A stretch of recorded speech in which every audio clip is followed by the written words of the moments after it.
Warahmatullahi wabarakatuh. Innal hamdalillah nahmaduhu wa nasta'inuhu wa nastaghfiruh wa na'udzu billahi ta'ala min shururi anfusina wa min sayyiati a'malina. Man yahdihillahu fala mudilla lahu wa man yudlil fala hadiya lahu. Wa asyhadu an la ilaha illallah wahdahu la syarika lahu wa asyhadu anna Muhammadan abduhu wa rasuluh. Ya ayyuhalladzina amanu taqullaha haqqa tuqatih wa la tamutunna illa wa antum muslimun. Ya ayyuhan nasu taqu rabbakumul ladzi khalaqakum min nafsin wahidah wa khalaqa minha zawjaha wa batha minhuma rijalan katsiran wa nisaa'a wattaqullaha alladzi tasaaluna bihi wal arham innallaha kana 'alaikum raqiba.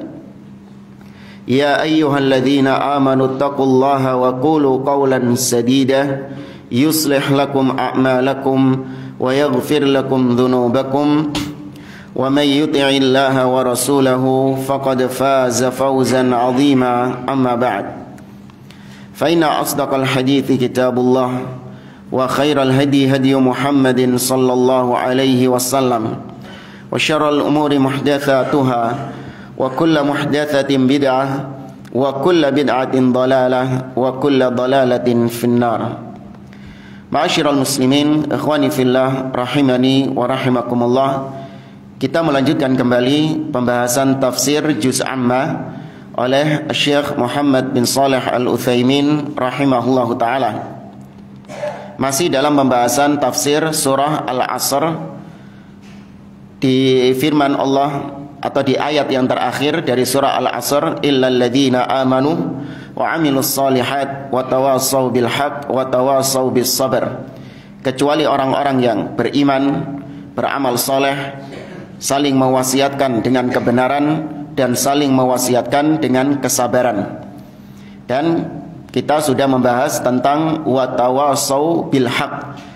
Di antara ciri orang-orang yang tidak merugi adalah dia gunakan waktunya untuk mewasiatkan kepada saudaranya dengan kebenaran, memerintahkan mereka, mengajak mereka kepada yang ma'ruf dan mencegah mereka dari yang mungkar.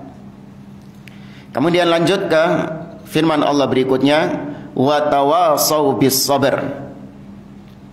Kecuali orang-orang yang beriman, beramal soleh, saling mewasiatkan dengan kebenaran dan saling mewasiatkan dengan kesabaran. Kata Syekh Muhammad bin Shalih Al-Utsaimin, ay yusi ba'duhum ba'dan bis sabr. Mereka saling mewasiatkan, sebagian yang lain mewasiatkan sebagian lainnya untuk bersabar. Apa itu sabar? Was-sabru habsun nafsi amma la yanbaghi fi'luhu. Sabar maknanya adalah menahan diri, ya, seseorang menahan dirinya dari perkara-perkara yang memang tidak layak untuk dia kerjakan. Entah itu kesyirikan, atau itu kebid'ahan, atau itu kemaksiatan, ya, perkara-perkara yang tidak pantas ditahan sama dia, jangan sampai dia mengerjakannya, atau jangan sampai dia mengucapkannya, atau jangan sampai dia meyakininya, ya, ditahan sama dia. Makanya sabar itu nggak harus identik dengan diem tok, pasrah.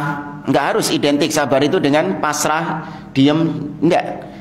Ya, terkadang justru orang yang pasrah, ya, dia nggak ngamuk-ngamuk, ya, karena sabar itu biasa diidentikan dengan lawan katanya marah. Padahal nggak mesti. Ada orang yang nggak marah, tapi dalam hukum syariat dia dikatakan tidak bersabar. Ya, seperti misalnya ada orang kehilangan motor misalnya. Ya, dia nggak marah-marah sama yang mencuri. Dia nggak marah-marah dengan sekitarnya. Nggak marah-marah. Dia kelihatan kalem, ya, kelihatan cooling down gitu, biasa saja, bahkan bisa tersenyum. Namun ternyata dalam upaya dia untuk mengembalikan motornya, maka dia menempuh cara yang syirik kepada Allah Subhanahu wa taala. Ya, pergi ke dukun, tanya kepada dukun siapa yang nyolong. Ya, meskipun dia nggak marah, tapi perbuatan ini tetap dikatakan tidak bersabar. Ya, karena upayanya dia itu adalah upaya yang haram. Usahanya dia dalam mengembalikan haknya itu dengan usaha yang haram. Wa qassamahu ahlul ilmi ila thalathati aqsam. Sabar ini dibagi oleh para ulama menjadi 3 bagian. Al-qismul awal, bagian yang pertama, sabrun ala ta'atillah. Sabar dalam menjalankan ketaatan kepada Allah. Al-qismul tsani, jenis yang kedua, sabrun an maharimillah. Bersabar dalam bermaksiat kepada Allah, menahan diri dari maksiat kepada Allah. Al-qismu tsalits, jenis yang ketiga, sabrun ala aqdarillah. Bersabar dari takdir Allah, maksudnya takdir Allah yang tidak mengenakkan. Kemudian diperinci sama beliau, as-sabru ala ta'ah. Ini tingkatan yang paling tinggi. Ya, jadi kalau mau diurutkan secara asal, jenis dari sisi jenis kesabarannya, itu yang paling tinggi nilainya, value-nya adalah sabar dalam menjalankan ketaatan kepada Allah. Kemudian yang kedua, sabar dalam menahan diri dari maksiat. Kemudian yang paling rendah, sabar dalam menghadapi musibah, ya takdir Allah yang tidak mengenakkan. Kenapa ini yang paling tinggi? Sabar dalam menjalankan ketaatan Allah kepada Allah ini nilainya paling tinggi dari sisi jenisnya. Karena yang pertama, sabar dalam menjalankan ketaatan kepada Allah itu membutuhkan usaha. Ya, membutuhkan usaha. Ada usaha yang dia lakukan dalam menjalankan ketaatan kepada Allah itu. Seperti kita sholat subuh misalnya. Ya, ada usaha yang kita lakukan, yaitu kita bangun dari tidur kita, kemudian kita berwudu, ya kita berjalan menuju masjid. Ada upaya yang dilakukan. Kemudian yang kedua, ada pilihan. Ya, sabar dari sisi sini itu ada pilihan antara kita mengerjakan ketaatan kepada Allah atau kita meninggalkan ketaatan kepada Allah. Kita diberi pilihan di sini. Ya enggak? Ketika tadi adzan subuh berkumandang, ada 2 pilihan. Antum tetap melanjutkan tidur atau antum bangun untuk memenuhi panggilan Allah Subhanahu wa taala. Ya kan? Ada pilihan kan? Ada pilihan. Ya, maka nilainya 2 di sini. Sabar dalam menjalankan ketaatan kepada Allah nilainya 2. Apa yang pertama tadi? Ada usaha dan ada pilihan. Ya. Adapun tingkatan yang kedua, sabar dalam meninggalkan maksiat. Nah, sabar dalam meninggalkan maksiat ini, dia itu ada pilihan. Ketika dia dihadapkan dengan kemaksiatan, dia bisa memilih antara dia maksiat atau dia tidak bermaksiat. Ada pilihan di situ. Namun ternyata dia memilih untuk tidak bermaksiat. Dengan cara apa? Bersabar. Tapi nggak ada usaha, nggak ada upaya ketika meninggalkan maksiat itu. Karena namanya meninggalkan maksiat cukup apa? Cukup diem tok, meneng tok, wis ojo ngelakoni apa-apa. Ya kan gitu kan? Beda sama mengerjakan perintah. Kalau mengerjakan perintah ada istita'ah. Ada kemampuan, baik kemampuan fisik ataupun kemampuan harta.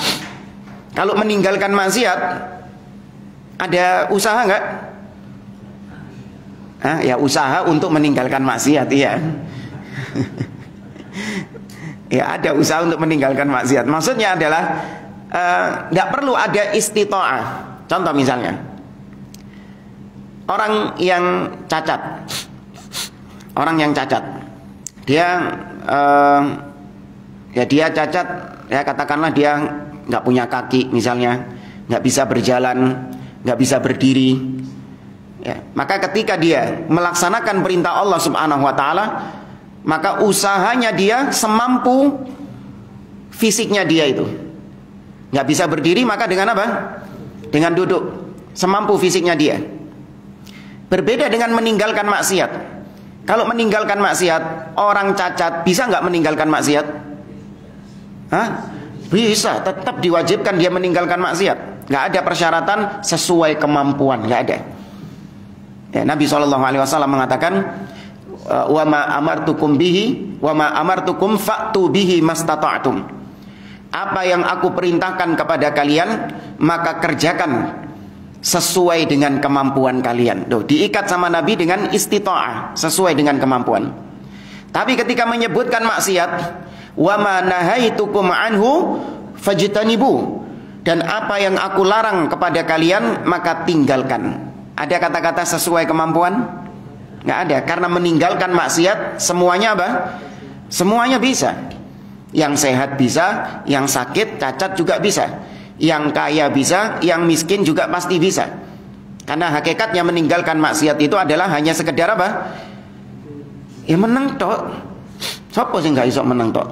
Cuman saking gejolak hawa nafsu ini yang bikin abot itu tadi. Ya, tapi kalau secara asal tidak ada upaya yang dia lakukan. Tapi ada pilihan tetap. Ya, ada pilihan dia itu tetap. Nah, kemudian yang ketiga, sabar yang ketiga adalah sabar dalam menghadapi musibah. Nah, sabar dalam menghadapi musibah itu value-nya 0. Maksudnya bukan nggak ada pahalanya, enggak. Sabar dalam menghadapi musibah itu nggak dikasih pilihan. Ya enggak? Dikasih pilihan nggak ketika musibah itu? Nggak dikasih pilihan. Mau nggak mau terima musibah itu. Kemudian ada usaha nggak dalam menghadapi sabar dalam menghadapi musibah itu? Tidak ada. Dia cukup apa? Menerima, pasrah.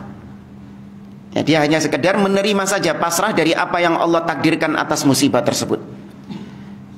Ya, ini yang ketiga, ini sabarnya kepaksa. Ya, sabar kepaksa karena sudah nggak ada jalan lain. Tapi tetap dia dikatakan bersabar. Tetap dia ada pahalanya di sisi Allah Subhanahu wa taala. Makanya Nabi SAW mengatakan innamas sabru 'inda as-sadmatil ula. Sesungguhnya kesabaran dalam menghadapi musibah, sabar yang dapat pahala adalah ketika hantaman pertama. Ya, ketika dapat musibah itu engkau bersabar, maka di situ sabar yang mendapatkan pahala. Tapi kalau sudah sehari, 2 hari, sebulan, 2 bulan, ya kemudian dia mengatakan sabar, ya saya sudah sabar menghadapi musibah. Ini sabarnya sudah expire. Ya, kehilangan motor tadi, saya sudah sabar. Oh, kapan kehilangan motor? Sudah 5 tahun lalu sudah. Sabar saya sudah. Nggak sabar itu ketika hantaman pertama. Ini secara asal ya, tingkatannya seperti itu. Tapi bagi sebagian orang itu terkadang kesabaran, tingkatan kesabaran tadi berbeda-beda bagi sebagian orang. Terkadang ada orang yang dia itu pahalanya lebih besar sabar dalam meninggalkan maksiat daripada sabar dalam menjalankan ibadah. Tapi bagi orang yang lain, terkadang sabar dalam menjalankan ibadah lebih besar nilainya daripada sabar dalam meninggalkan maksiat. Contoh, antara anak muda sama orang tua, orang yang sudah tua renta. Anak muda ketika menjalankan ibadah kepada Allah, maka sabarnya itu biasa saja. Mudah baginya mengerjakan ketaatan kepada Allah. Dia berjalan dari satu masjid, dari rumah ke masjidnya, mungkin jaraknya 5 kilo, 6 kilo gitu. Sabar dia bisa menjalankan itu semuanya. Sabar ketika puasa, ya sabar ketika umroh misalnya, ya itu biasa bagi dia. Sabar dalam menjalankan ketaatan kepada Allah itu biasa bagi seorang yang masih muda. Tapi bagi orang tua, sabar dalam menjalankan ketaatan kepada Allah itu sabar yang apa? Sabar yang berat, luar biasa. Di mana orang yang sudah tua renta mungkin ketika dia berjalan dari rumah ke masjidnya harus gocean misalnya. Oh iya kan? Harus gocean misalnya. Dengan susah payah dia berjalan ke masjid. Ketika lagi baca Quran misalnya, yang muda-muda gampang, matanya masih terang. Ya kan? Bagi yang sudah tua butuh kesabaran luar biasa, mencurang-mencurang. Oh iya kan? Sabar tapi tetap dibaca Qurannya itu. Ya. Sebaliknya, sabar dalam meninggalkan maksiat itu dirasa berat bagi seorang pemuda, tapi dirasa ringan bagi orang yang sudah tua. Ya, sabar dalam meninggalkan maksiat bagi yang muda itu berat, nilainya lebih tinggi dari ibadah tadi. Nah, daripada orang tua ketika sabar meninggalkan maksiat mudah bagi dia. Ya, contoh misalnya sebagaimana yang disebutkan oleh Nabi tentang 7 golongan yang mendapatkan naungan di hari kiamat. Salah satunya adalah wasyab, kata Nabi, warajulun da'athum ra'atun dzatu jamalin wa mansibin faqala inni akhafullah. Seorang yang diajak berzina oleh wanita yang cantik dan dia punya kedudukan. Yang ngajak zina wanitanya, tapi orang ini mengatakan inni akhafullah, aku takut kepada Allah Subhanahu wa taala. Kalau bagi pemuda mengucapkan inni akhafullah, antep gak? Berat. Berat itu. Ya. Berat mengucapkan inni akhafullah. Kenapa? Karena orang yang masih muda, gejolak syahwatnya masih besar. Ya. Beda sama orang tua. Ya kan? Orang yang sudah tua renta, yang memang sudah dhaif, ya. La yakum. Maksudnya ya? La yakumu. Ya, ketika dia diajak berzina sama wanita, secantik apapun wanitanya, dia dengan mudah mengatakan inni akhafullah. Padahal memang nggak mampu jamaah. Tapi alasannya inni akhafullah. Gampang bagi dia. Ya, bagi pemuda itu berat, tapi bagi yang tua itu ringan. Sebaliknya ibadah bagi yang tua itu berat, bagi anak muda itu ringan. Ya, tapi kalau secara asal yang paling tinggi secara jenisnya sabar dalam ibadah kepada Allah, baru kemudian sabar dalam meninggalkan maksiat kepada Allah. Sabar dalam menghadapi musibah. Terkadang sebagian orang beda satu dengan yang lain. Ya, bagi orang yang kaya raya, ketika dia mungkin kehilangan uang 1M, mungkin gitu, rugi 1M, usahanya rugi 1M gitu. Bagi orang yang kaya raya, hartanya triliunan misalnya, ya kerugian seperti itu berat nggak bagi dia? Kayak kehilangan receh bagi dia. Ya, tapi bagi orang yang susah, kehilangan seperti itu musibah yang sangat-sangat berat sekali. Ya, musibah yang sangat berat sekali. Makanya kita terkadang jangan mengkiaskan dengan diri kita musibah orang lain, jangan dikiaskan dengan diri kita. Kondisinya berbeda antara kita dengan orang lain. Jangan kita mengatakan, wah ente kehilangan ngunut doa, ya kan? Cuman kehilangan gitu saja, kok nggak bisa sabar, kok nangis, ya kok berat. Ini dibandingkan dengan diri kita. Ya. Atau terkadang kita bisa enteng ngomong seperti itu ketika ada orang yang terkena musibah, kita bisa enteng mengatakan demikian karena kita bukan orang yang mengalami musibah tersebut. Seandainya kita menjadi orang yang di posisinya dia, ya mungkin kita lebih berat, gak bisa bersabar. Ya, seperti kisah yang pernah terjadi. Ada seorang yang kehilangan motor. Nah, kehilangan motor dia, ngamuknya luar biasa. Kabeh di senennya beda. Tukang parkirnya kena, ya kan? Kemudian saksinya yang ngelihat motornya dicuri tadi juga disemprot juga sama dia. Ya. Ada orang dari jauh ngelihat si fulan ini ngamuk-ngamuk, dia komentar, wah fulan ini kehilangan motor gitu sampai ngamuk-ngamuk kaya opo ae. Komentar dia. Apalagi dia ini kan orang yang sudah ngaji, sering datang ke taklim, pengajian, masa nggak tahu kalau musibah itu harus bersabar? Ya, masa nggak tahu, dia kan orang yang sudah punya ilmu. Ya, dia enteng ngomong seperti itu karena tidak ada di posisinya. Dan ternyata berapa hari setelahnya, fulan yang nyinyiri tadi itu kehilangan sendal. Kehilangan sendal. Ngamuknya lebih daripada yang kehilangan motor. Nah, marahnya lebih daripada yang kehilangan motor. Nah, ini terkadang kita nggak tahu kondisi seseorang. Kita kembali di sini. As-sabru 'ala ta'ah, sabar dalam menjalankan ketaatan. Katsirun minan nas yakunu fihi kasalun 'anis salati ma'al jama'ah. Mathalan, banyak di antara manusia ada kemalasan ketika menjalankan sholat berjamaah di masjid. Ya, ada sisi malas. La yadhhab ilal masjid yaqul usalli fil bait wa addaitul wajib fayaksul. Dia mengatakan dalam dirinya, aku tidak akan pergi ke masjid sekarang. Aku sholat di rumah saja. Dan aku mengerjakan sholat, mengerjakan kewajibanku di rumah saja. Karena malas, bukan karena uzur, bukan karena dia sakit, ya bukan karena hal-hal lain, enggak, tapi memang karena ada malas di situ. Faqala lahu, maka ucapkan kepada dia, orang yang seperti ini. Atau bisa juga kita mengucapkan kepada diri kita sendiri. Ya, kita menasehati diri kita sendiri. Kita katakan, ya akhi isbir nafsak. Wahai saudaraku, sabarkan dirimu. Ya, sabarkan jiwamu. Ya, ihbis wa kallifha ala an tusalli ma'al jamaah. Kekang jiwamu. Jangan ngenakno awak, jangan ngenakno jiwamu, jangan. Ya, kekang jiwamu, paksa jiwamu untuk engkau melaksanakan sholat berjamaah. Nah, itu bisa kita ucapkan kepada diri kita sendiri. Karena malas itu, ya malas itu adalah muncul untuk mengenakkan jiwa kita. Maka ojo dienakno jiwa kita ini. Jangan dibikin enak jiwa kita ini. Kekang dia dan paksa jiwa kita untuk melaksanakan ketaatan kepada Allah Azza wa Jalla. Katsirun minan nas idza ra'a zakata malihi katsiratun syuhha wa bakhila wa sara yataraddad.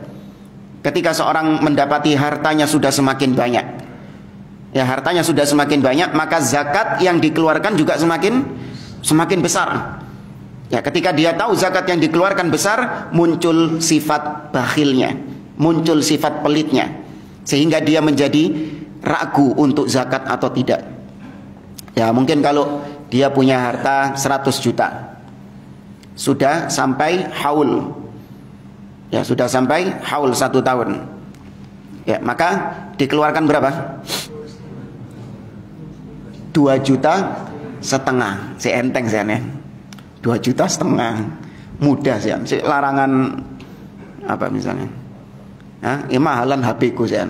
Masih mudah baginya. Tapi kalau hartanya yang dia miliki sudah sampai 1 M, sudah sampai 1 T misalnya, semakin apa yang dikeluarkan? Semakin besar. 250 juta misalnya. Ya, 250 juta. Ini mikir deh. Isok guys tuku.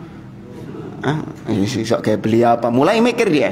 Muncul sifat bakhilnya. Maka katakan kepada diri untuk bersabar dalam menjalankan ketaatan kepada Allah. Ukhriju hadzal mal al-katsir au atrukuhu wa ma asbaha dzalik. Dia mengatakan dalam dirinya, saya keluarkan zakat saya atau enggak ya? Saya keluarkan zakat saya atau enggak lah? Maka dikatakan kepada jiwanya, fayuqalu lahu ya akhi isbir nafsaka ala adaiz zakah. Ya, sabarkan jiwamu, sabarkan dirimu untuk melaksanakan zakat, untuk mengeluarkan zakat. Ya, paksa jiwamu untuk melaksanakan zakat. Wa hakadza baqiyatul ibadat fa innal ibadat kama qala Allah taala fis shalah. Demikian Anda terapkan ini, sabar ini dalam semua ibadah. Ya, umrah, ya, haji, membaca Al-Quran, berzikir, ya ibadah apapun, terapkan sabar ini. Ya, sabar, jangan ngenakno jiwa, jangan ngenakno hawa nafsu, tapi kekang hawa nafsu dan bebankan kepada hawa nafsu syariat-syariat tersebut. Ya, cek ngerasakno gak enak hawa nafsu itu. Jangan ngerasakno enak terus. Karena ibadah sebagaimana yang Allah sebutkan tentang sholat, Allah mengatakan wa innaha lakabiratun illa 'alal khashi'in. Dan sungguh salat itu adalah perkara yang kabirah, perkara yang berat, kecuali memang bagi orang-orang yang hatinya khusyuk. Artinya orang-orang yang bersabar, maka salat itu mudah baginya, enteng baginya. Aktsaru ibadillahi tajidu annal ibadat 'alaihim tsaqila. Kata beliau, kebanyakan hamba-hamba Allah, ya, kebanyakan hamba-hamba Allah menganggap bahwa ibadah itu adalah perkara yang berat. Fahum yatawasawna bis-sabri 'ala ta'ah. Maka wajib para hamba-hamba Allah, para ibadullah, mereka saling mewasiatkan sebagian yang lain, mewasiatkan sebagian yang lainnya untuk bersabar dalam ketaatan kepada Allah. Kemudian berikutnya, kadzalika sabru 'anil ma'siyah. Kemudian yang kedua, sabar dalam meninggalkan maksiat. Sabar dalam menjalankan ketaatan kepada Allah itu kebalikan dari hawa nafsu kita. Ya, hawa nafsu kita pengennya untuk tidak menjalankan ketaatan tersebut. Nah, kalau maksiat kebalikannya, hawa nafsu kita pengen untuk menjalankan kemaksiatan tersebut. Ya, cuman ditahan dengan kesabaran itu. Ba'dun nasi mathalan tajurruhu nafsuhu ila aksabin muharramah. Sebagian orang, kata beliau, hawa nafsunya, jiwanya itu menyeret dirinya untuk mendapatkan harta dengan cara yang haram. Ya, itu yang menyeret hawa nafsunya, diseret untuk orang ini supaya mendapatkan harta yang haram, imma bir riba, entah dengan cara riba, imma bil ghish, atau dengan cara curang, wa imma bit tadlis, atau dengan cara berdusta, au bi ghairi dzalik min anwa'il haram, atau dengan cara-cara yang lain yang itu termasuk cara yang haram. Ya, karena mungkin hawa nafsunya dia ngelihat bahwasanya kalau saya hanya bermodalkan, hanya berlandaskan yang halal saja, kalau pemasukan saya ini dari yang halal saja, maka nggak cukup untuk memuaskan nafsunya, maka perlu sampingan. Nah, ini yang bahaya. Ya, perlu adanya sampingan supaya bisa memuaskan nafsu ini. Ya, makanya sampai terjatuh dalam perkara-perkara yang haram tadi. Fayuqalu lahu, maka saat itu dikatakan kepada dia, isbir ya akhi, isbir nafsaka, ya sabarkan jiwamu, la tata'amal ala wajhin muharram, jangan kau bermuamalah dengan cara yang haram. Ba'dun nas aidan yubtala bin nadhar ilan nisa. Ya, sebagian orang diuji dengan pandangan matanya kepada wanita. Tajidhu masyian fis suq wa kullu ma marrat imra'atun atba'uha basaruhu. Ya, kau akan mendapati seorang lelaki, ya setiap kali ada wanita yang lewat, pandangan matanya selalu mengikuti wanita yang lewat tadi itu, kayak ada magnetnya itu. Ya, di sini beliau mencontohkan di suk, di pasar, bahkan di tempat ibadah juga, jamaah. Ya, jadi kita pernah waktu tawaf di Ka'bah, ya, sama rombongan jamaah itu, kan rombongan biasanya bersama terus ya, startnya bareng, ya akhirnya juga bareng, 7 putaran, sama-sama 7, nggak ada yang 8, nggak ada yang 9, ya ini bareng terus kita ini. Nah, di putaran yang terakhir, tahu-tahu ada salah seorang jamaah kita sudah melewati Hajar Aswad sebablas. Loh, nang dia kemana dia? Oh, mungkin dia nggak tahu kalau sudah selesai. Ya, yes, tinteni kene. Nanti dia kan balik lagi ke situ. Akhirnya beneran balik lagi. Terus ketika itu disamperin, loh, wis mari tahu sudah itu. Iya 7 putaran ya. Iya 7 putaran. Kok kenapa kok 8 putaran? Hanya setelah itu, setelah sudah selesai umroh, dia cerita. Ternyata dari awal itu apa istilahnya, kebandang. Tahu kebandang? Ada wanita cantik sekali kata dia. Ya dia nggak sadar ngikuti terus. Ngikuti terus itu, diikuti terus sama dia. Sampai seharusnya dia selesai 7 putaran, melok 8 putaran dia. Belani wanita ini tadi. Ya, ini diuji dengan pandangan mata. Fayuqalu lahu, maka dikatakan kepadanya, ya akhi, isbir nafsaka an hadza syai'. Sabarkan dirimu dengan hal tersebut, dengan sesuatu itu. Apalagi kita di zaman sekarang juga diuji dengan ya HP kita, medsos kita, yang tiap hari disuguhi dengan pemandangan-pemandangan aurat wanita, waliyadzubillah. Wa yatawasawna ala aqdarillah. Kemudian yang ketiga, mereka saling mewasiatkan untuk bersabar dengan takdir Allah. Yusabul insan bimaradin fi badanihi. Seorang diuji oleh Allah dengan penyakit yang ada di tubuhnya. Yusabul insan bifaqdi syai'in min malih. Seorang diuji oleh Allah dengan kehilangan sesuatu dari hartanya. Yusabul insan bifaqdi ahibbatihi fayajzi' wa yaskhat wa yata'allam fayatawasawna fima bainahum. Seorang diuji dengan kehilangan orang yang dia cintai, sehingga membuatnya dia sedih, ya gelisah, ya bahkan murka, marah-marah, ya, atau sakit, ya terluka, maka wajib untuk mewasiatkan bersabar dengan musibah-musibah tadi itu. Makanya kita disyariatkan, dianjurkan untuk mengunjungi orang yang sakit. Ya, ketika takziah kita mengatakan kepada keluarganya untuk bersabar. Ya, ini semuanya dalam rangka mengamalkan firman Allah ini, saling mewasiatkan untuk bersabar. Isbir ya akhi, hadza amrun muqaddarun wal jaza'u la yufidu syai'a. Kita katakan kepada orang yang kena musibah tadi, bersabarlah wahai saudaraku, perkara ini kau sakit, kau kehilangan ini, ya kau ditinggal mati sama fulan, ini semua sudah ditakdirkan oleh Allah Subhanahu wa taala. Ya, perkara ini sudah ditakdirkan. Kesedihanmu, ya kemarahanmu itu tidak akan merubah keadaan sama sekali. Ya, kesedihan, kemarahan itu tidak akan merubah kondisi sama sekali. Jadi dalam menghadapi musibah ada tingkatan-tingkatannya. Tingkatan yang pertama adalah yaitu yang yaskhat. Dia itu marah dengan takdir Allah Subhanahu wa taala. Enggak terima dengan takdir Allah Subhanahu wa taala. Ini tercela. Dia enggak ridho dengan ketetapan Allah Subhanahu wa taala. Ini tercela. Kemudian tingkatan kedua adalah sabar. Sabar itu dia menerima takdir Allah Subhanahu wa taala, tapi tetap baginya itu terasa berat. Ya, terasa berat. Cuman dipaksa sama dia, bagaimana caranya supaya dia bisa menerima, ridho dengan takdir Allah tersebut. Tapi berat ya, sedih. Ya, maka yang kedua ini boleh. Minimal kondisi kita yang kedua ini sabar. Kemudian kondisi yang ketiga adalah ridho. Sudah mulai hilang beratnya itu tadi. Dia ridho dengan apa yang Allah tetapkan itu.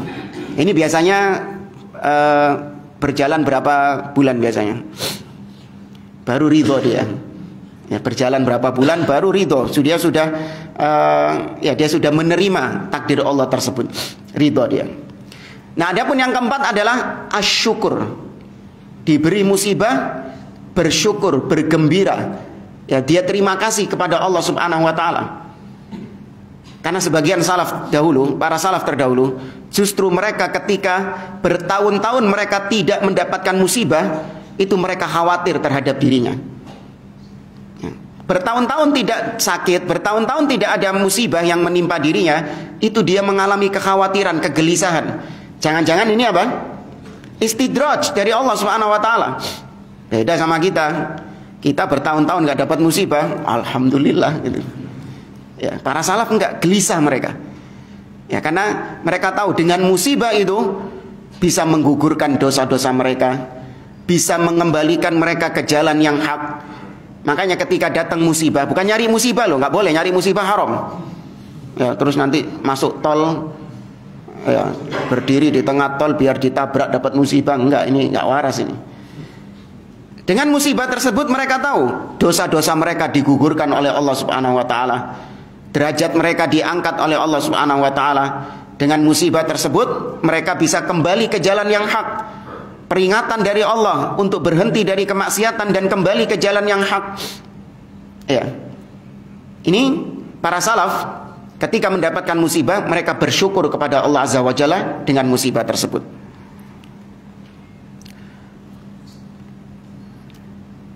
Kemudian kata beliau, wastimrarul hazan la yarfa'ul hazan. Kau terus bersedih, terus menangis, itu tidak akan menghilangkan kesedihan sama sekali. Ya, tidak akan menghilangkan kesedihan yang ada. Insan umtuhina bimauti ibnihi. Seorang ketika dia diuji dengan diwafatkan anaknya. Naqul, kita katakan kepadanya, ya akhi isbir, bersabarlah. Qadir anna hadzal ibna lam yukhlaq. Kau bayangkan saja seandainya anakmu ini memang tidak diciptakan oleh Allah Subhanahu wa taala. Kondisinya sama. Ya, anakmu seakan-akan bayangkan anakmu ini tidak dilahirkan, tidak diciptakan oleh Allah Subhanahu wa taala. Nah, ini kita ngomong kayak gini di kajian ini mudah ya. Ya, tapi ketika mengalami hal seperti itu berat bagi kita. Ya, kita katakan tsumma kama qala Rasul sallallahu alaihi wasallam li ihda banatihi. Sebagaimana Nabi pernah mengatakan kepada salah seorang di antara putri beliau yang kehilangan anaknya. Nabi mengatakan inna lillahi ma akhadha walahu ma'ata wa kullu syai'in 'indahu bi ajalin musamma famurha fal tasbir wal tahtasib. Ketika datang utusan ya, dikabarkan bahwa cucu Nabi, salah satu putri Nabi SAW kehilangan anaknya, meninggal anaknya. Maka Nabi mengatakan, sesungguhnya milik Allah lah apa yang Allah ambil. Ya, inna lillahi ma akhadha. Ketika nyawa anak tersebut diambil sama Allah, maka itu milik Allah Subhanahu wa taala. Walahu ma'ata, dan milik Allah lah apa yang Dia berikan kepada hambanya. Harta kita, anak yang ada pada kita, itu semua diberikan oleh Allah Subhanahu wa taala, milik Allah Azza wa Jalla. Wa kullu syai'in 'indahu bi ajalin musamma, dan segala sesuatu yang ada di sisinya itu sudah ditentukan dengan takdirnya. Ya, sudah ditentukan ajalnya. Famurha, perintahkan dia, fal tasbir, untuk dia bersabar, wal tahtasib, dan untuk dia mengharapkan pahala dari Allah atas musibahnya itu.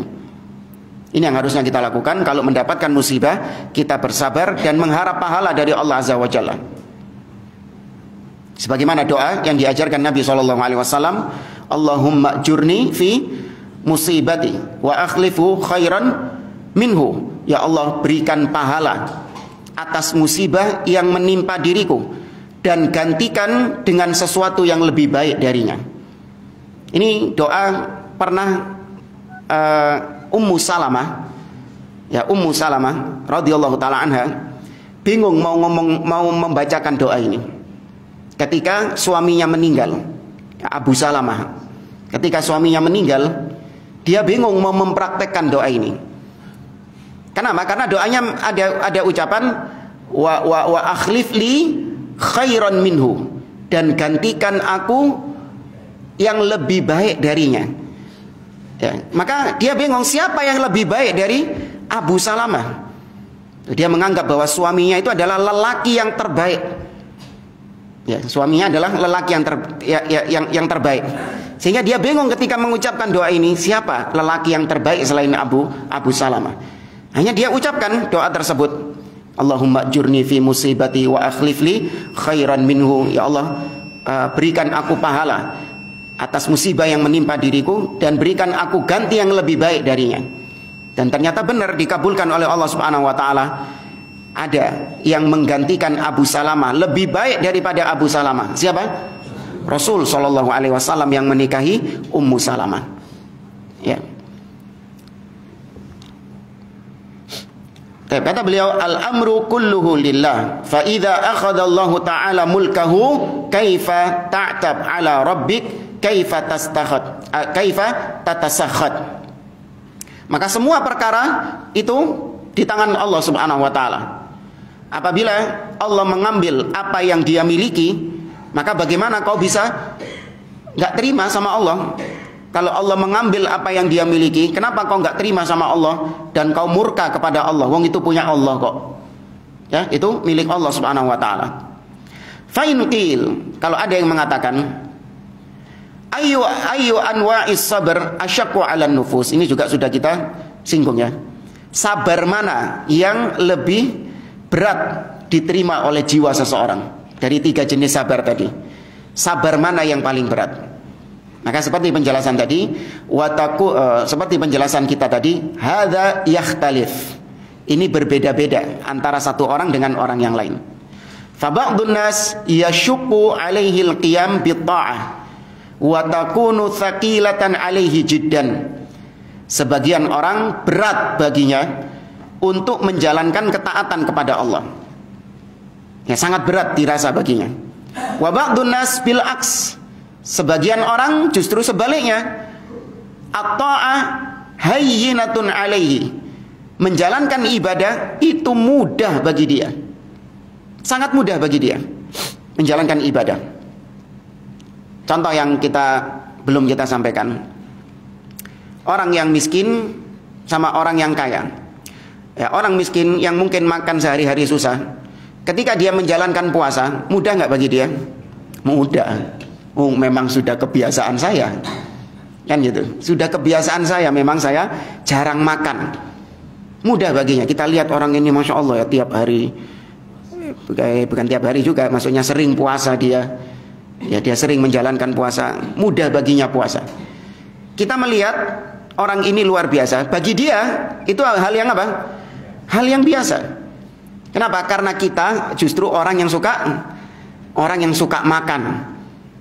Ya, orang yang suka makan, sehingga ketika ngelihat orang yang puasa itu hal yang berat luar biasa. Baik, ada orang yang dia itu insomnia, susah tidur. Ya, dia itu susah untuk tidur, atau ya kalau tidur itu suka kebangun. Intinya dia punya ini gangguan tidur gitu. Mudah baginya untuk melaksanakan qiyamul lail, untuk melaksanakan sholat malam. Ya, justru sebagian orang ngelihat ketika dia rajin melaksanakan sholat malam, wah hebat ya, dia bisa rutin melaksanakan sholat malam. Jadi ini wong sing sholat malam biasa wae, ya kan? Saya menjalankan sholat malam ini biasa saja, karena sehari-hari memang saya susah tidur. Ya, timbangi goleng-golong di kasur, mending sholat malam. Ya. Nah, kata beliau, sebagian orang menjalankan ketaatan dengan mudah. Lakin tarkul maksiyah sa'bun. Meninggalkan maksiat susah bagi dia. Syaqun atau syaqa masyaqqatan kabirah. Itu hal yang sangat berat sekali ketika dia meninggalkan maksiat itu. Seperti tadi, anak muda yang jiwa mudanya masih bergejolak, dengan hebat dia bisa mengatakan inni akhafullah ketika diajak berzina. Top, luar biasa itu. Ya, luar biasa. Ya, nah, kita yang tahu kapasitas diri kita, bahwasanya kita kalau diuji dengan ujian seperti itu, diajak berzina sama perempuan kita nggak bisa, maka jangan kita mencari jalan ke sana. Paham ya? Kalau kita tahu bahwa jiwa kita itu mudah bermaksiat kepada Allah Subhanahu wa taala, maka tutup semua jalan yang bisa menyebabkan kita bermaksiat itu. Ya, jangan sok-sokan, wah saya mau uji keimanan. Ya, uji keimanan ke tempatnya orang-orang kayak gitu. Ya, saya kuat imannya, nanti ditawari, diajak zina sama wanita secantik apapun, nah itu keimanan saya diuji. Ya, kalau iman saya kuat, ya maka saya berhasil melewati ujian. Nah, kalau nggak kuat, iya kena akhirnya. Ya, kalau kita tahu kapasitas diri kita seperti itu, jangan justru mencari jalan ke sana. Ya, Allah nggak jamin. Ya, ketika beneran terjadi seperti itu, nggak jamin kita bisa mengatakan inni akhafullah. Kalaupun mengatakan ini akhafullah, ketun di rumah. Iya, wah, kesempatan nggak datang 2 kali. Kenapa tadi mengatakan ini akhafullah? Rungono tak iyani. Wa ba'dun nas yasghul alaihi sabr ala ta'ah, as-sabr 'anil ma'siyah, lakin la yatahammal as-sabr 'alal masaib. Sebagian orang bisa bersabar menjalankan ketaatan, bisa bersabar meninggalkan maksiat, tapi dia nggak bisa sabar ketika ditimpa musibah. Masing-masing ada kondisinya sendiri. Ya'jiz hatta innahu qad tasilu bihil hal ila an yartad wal iyadu billah. Bahkan sampai dia gagal ujian itu tadi, saking nggak bisa sabarnya menghadapi musibah, menyebabkan dia akhirnya murtad keluar dari Islam. Nah, itu terjadi sebagian orang yang diuji dengan kemiskinan. Ya, ketika datang misionaris Nasoro menawarkan bantuan kepada dia dengan syarat harus pindah ke agamanya, diiyani beda. Ya, diiyakan sama dia, iya wes daripada Islam tapi miskin kayak gini, hidup susah, makan susah, tempat tinggal susah, ya mending ikut agama sebelah saja. Nah, ini sudah sampai titik tingkatan dia nggak bisa bersabar dengan musibahnya itu. Allah berfirman dalam surah Al-Hajj, "Wa minan nasi may ya'budullaha 'ala harf." Di antara manusia ada yang beribadah kepada Allah di tepian jurang. Fa in asabahu khairun itma'anna bih. Kalau dia mendapatkan nikmat dari Allah, tenang hatinya. Tapi kata Allah, wa in asabathu fitnatun inqalaba ala wajhihi khasirat dunya wal akhirah. Tapi kalau dia mendapatkan musibah, maka dia berbalik ke belakang. Maksudnya berbalik ke belakang, ya bisa jadi murtad keluar dari Islam, atau bisa jadi dia ya berbelok arah. Seperti ahlu sunnah misalnya, wah susah ya jadi seorang ahlu sunnah ini. Ya, berat menjadi seorang salafi ini. Ya, diuji, dicaci maki, dibully, ya, lewat dikatakan embek-embek misalnya. Ya, gak kuat. Ya, mundur balik ke belakang, ya mending ikut kebanyakan orang sajalah. Mending ikut arus saja. Ya, daripada sok ngotot jadi seorang ahlus sunnah, ngotot mempertahankan akidah ahlus sunnah, babak belur saya. Ya, akhirnya mending kayak orang-orang pada umumnya saja, ikut kebid'ahan-kebid'ahan yang ada.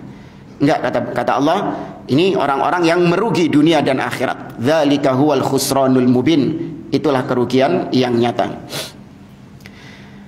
Kita ringkas di paragraf yang terakhir. Qala al-Imam Syafi'i rahimahullah, berkata al-Imam Syafi'i rahimahullah, "Lau lam yunzilillahu ala ibadi hujjatan illa hadhihi surah lakafathum." Seandainya Allah tidak menurunkan hujjah kepada hambanya kecuali surat ini, yaitu surat Al-Asr, maka itu sudah cukup bagi mereka. Maksudnya bukan Quran itu cukup surat Al-Asr tok, bukan. Ya, maksudnya seandainya Allah tidak menurunkan hujjah, peringatan bagi manusia untuk dia memanfaatkan waktunya dengan baik, supaya dia tidak merugi, peringatan dari Allah supaya dia beriman, beramal soleh, amar ma'ruf nahi mungkar, dan bersabar. Seandainya nggak ada surat lain yang memerintahkan ini kecuali surat Al-Asr tok, itu sudah apa?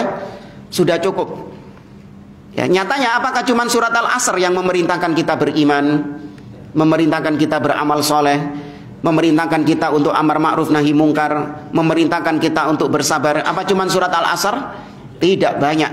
Tapi seandainya kalau cuma surat Al-Asr tok, itu sudah menjadi bukti yang cukup untuk manusia melakukan 4 hal tadi. Ya, tersifati dengan 4 sifat tadi agar dia tidak menjadi orang-orang yang merugi. Kurang sudah. Oh, si akhir tiba no.